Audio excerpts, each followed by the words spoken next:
আচ্ছা, জয়দেবের গীত গোবিন্দের কথা শুনেছেন নিশ্চয়ই, কিন্তু হাতে লেখা গীত গোবিন্দ দেখেছেন? প্রায় 500 বছর আগের কিছু পুঁথির দেখা মিলবে কাটোয়ার শ্রীখণ্ডে।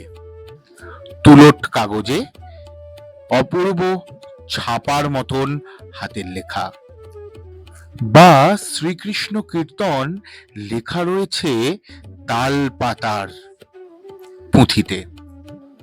গীতা, শ্রীচণ্ডী কি নেই? সবাইরই বয়স প্রায় 500 বছরের। চলুন দেখে নেওয়া যাক কি কি রয়েছে এই পুঁথিতে। লাল শালুর মোড়কে অমূল্য সব রতন।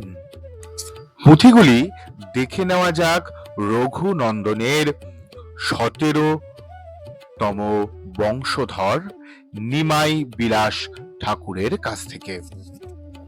তবে আপনি একা একা দেখবেন না, কিন্তু শেয়ার করবেন আর সবাইকে দেখার সুযোগ করে দেবেন। লাইক এবং কমেন্ট করতে ভুলবেন না কিন্তু।